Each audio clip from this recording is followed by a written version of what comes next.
Hai, Assalamualaikum and a very good morning. So hari ni kita akan tengok past year question untuk PSPM SK025 untuk tahun 2023 dan juga pada tahun 2024.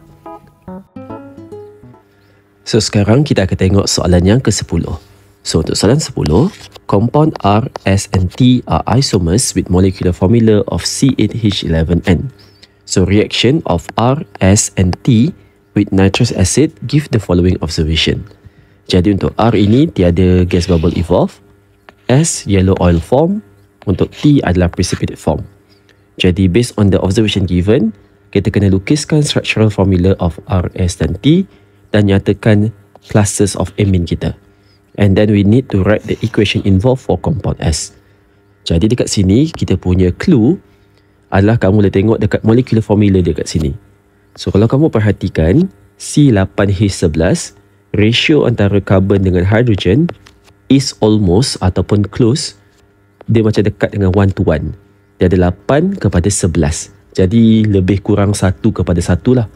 Jadi kamu tahu structure kamu dia bukannya jenis yang linear begini. Tetapi bila dia 1 to 1, dia pasti akan ada benzene ring.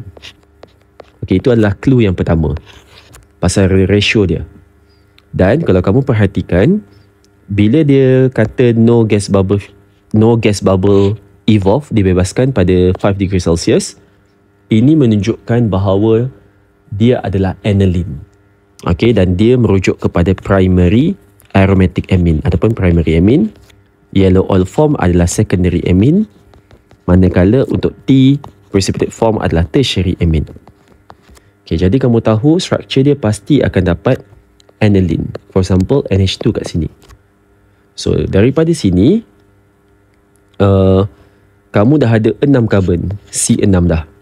Tetapi kamu kena dapatkan C8. Jadi, kamu pasti kena ada 2 lagi branch, which itu CH3 dan juga contohnya CH3 dekat sini. Okay? So, ini antarakan menunjukkan one of the possible isomers yang boleh terjadi untuk structure R. Okay? Dan of course, kamu pun boleh ubah structure dia. Contohnya, sir, kalau saya tak nak buat branch di sini, nak buat branch di sini, boleh. Ini pun diterima. Ataupun kamu kata, saya tak naklah methyl dan juga methyl. Saya nak buat ethyl, CH2, CH3. Itu pun boleh. Ataupun, yang ethyl ni kamu nak pindahkan ke bahagian sini pun boleh. Okey? Ataupun nak letakkan di bahagian nombor 2 pun boleh. Tak jadi masalah. Okey, nak letak yang metal ni ke sini pun tak ada masalah. Okey, mana-mana possible structure yang boleh diterima. Okey, so ini saya tambah lagi. Okey, mungkin ada juga yang lukis begini.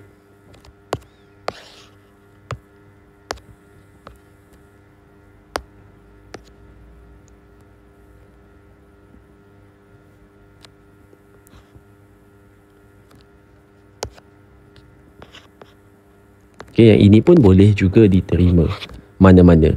Yang penting R kamu itu mesti primary amine. Okey. Dan seterusnya untuk S dia adalah kena secondary amine. So bila secondary amine, okey, nitrogen tu kena melekat kepada 2 carbon. Okey, macam tadi primary, nitrogen ini akan melekat kepada 1 carbon. Itu that's why dia primary amine. Kalau secondary dia kena melekat kepada 2 carbon. Lagi satu tu adalah H lah. Okey. Jadi apa yang kamu boleh buat adalah kamu kena buat aromatic aniline juga. Okey, aromatic amine ataupun aniline. Kamu pindahkan yang ini pergi ke masuk sini. So kamu akan dapat NH. Okey, ataupun possible yang lain, CH3 ni kamu ubah ke sini. Okey, ataupun nak letak ke sini pun tak jadi masalah. Alright.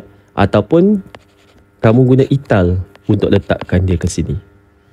Okey. Dan juga structure lain yang boleh diterima adalah kamu boleh letakkan dia sedikit berbeza. Okey. Ini boleh terima. Ataupun kalau kamu nak buat ethyl dulu pun boleh. Okey. Yang ini, let's say kalau kamu ubah, kamu nak buat 2 dulu, lepas tu baru kamu buat ini, and then baru buat CH3, lagi satu adalah H. Ini pun boleh. Okey. So yang penting nitrogen itu kena melekat kepada 2 alkyl group. Okey, 1, 2. 1, 2. 1, 2. 1, 2. Ini pun 1, 2. Okay. So, mana-mana structure ini akan diterima. Okay. And then last kali mestilah tertiary amine. Bila tertiary amine, N kamu itu mesti melekat kepada 3 alkyl group. Okay. Jadi, jawapan dia hanya ada satu saja. Ini dah ada 6. Ini nitrogen. And then akan ada CH3 dan akan ada CH3. So, kita akan dapat tertiary amine kita sebegini. Okay. So, untuk kes ini hanya ada satu possible sahaja structure untuk tertiary amine. Okay. And last kali dia minta kamu tulis write the equation for the compound S. So, S kamu adalah secondary amine. Okay, so bila secondary amine kita pilihlah mana-mana structure. So, misal kata saya pilih structure yang ini, saya copy paste balik. And then kita akan buat nitrous acid test, NaNO2, HCl, 0 to 5 degree Celsius. So, dekat sini adalah H itu kamu akan gantikan dengan N double bond O. Okay, so H ini kamu gantikan dengan N double bond O. Yang lain kamu copy balik macam biasa.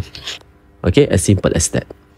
Okay, so in order untuk kita dapatkan 7 markah lengkap ini, kita kena berikan salah satu structure R yang betul, 1 markah, dan juga labeling yang betul. Perkataan amine ini adalah wajib. And then untuk S pun sama, mesti pilih mana-mana structure, dan juga secondary amine itu kena ada. Perkataan ini pun kena ada. Untuk T pun sama, structure yang betul, dan juga tertiary amine pun kena ada. And then last kali adalah equation yang lengkap dengan produk yang betul. So, ini kamu akan dapat lagi 1 markah. Alright? So, itu sahaja untuk soalan yang ke-10.